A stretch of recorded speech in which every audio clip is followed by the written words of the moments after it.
All right. Hello, everybody. My name is David Shepard, and today we're going to be doing a quick overview of the blood supply to the head and neck regions using this volumetric scan within Perspectives VR. So, to kick off this quick blood supply review, we're going to look at the bottom portion of the scan towards where this heart was going to be, and we're going to see the aortic arch coursing superiorly, moving posteriorly, and a little bit laterally towards that patient's left-hand side in this scan. The very first thing I want to note coming off of this aortic arch is going to be that brachiocephalic trunk. This brachiocephalic trunk will then bifurcate into the right subclavian artery and the right common carotid artery. Next, as we continue to move along this aortic arch, this time coming directly off of the aortic arch, we're going to see the left common carotid artery. And as we continue to move further along this aortic arch, and again coming directly off of the arch, we're going to see the left subclavian artery. These subclavian arteries will continue to move laterally and mainly function to give the upper limbs a supply of blood. However, as I'll talk about later, they do actually supply the brain with a little bit of blood. But just for now, we're going to focus on these internal carotid arteries. So I'll circle these again for you guys right over here with the left and the right respectively. As these common carotid arteries continue to ascend the neck, they'll bifurcate into the external carotid artery and the internal carotid artery. So I'm going to go ahead and mark that bifurcation for you guys right over here with the external moving anteriorly and the internal carotid artery continuing to move superiorly in this scan. So the external carotid artery mainly functions to supply the scalp, the face, and some of the neck with blood.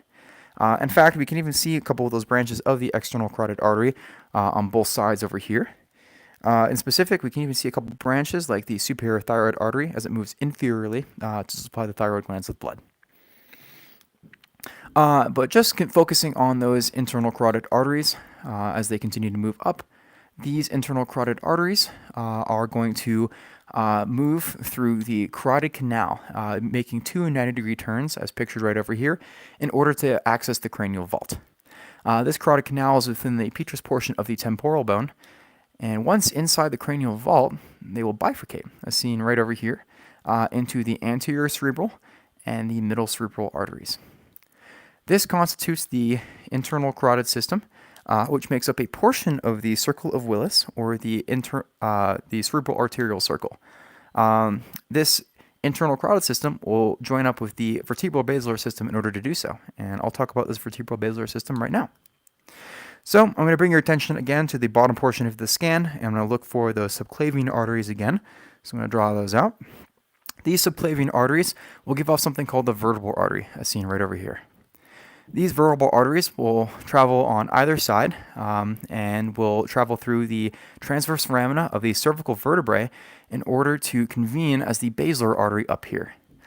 This basilar artery can give off a bunch of different arteries on the anterior aspect of the pons, like the pontine arteries, or what looks like to be right over here, the anterior inferior cerebellar arteries.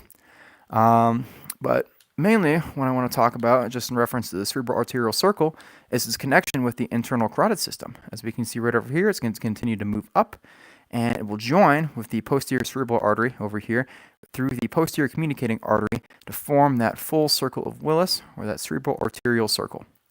This is incredibly important in providing our brain with sources of collateral circulation, so that way in the case of an ischemia or some kind of occlusion, as we might be able to point out right over here, we're still able to receive blood to important areas of our brain. So that concludes our overview of the blood supply to the head and neck regions.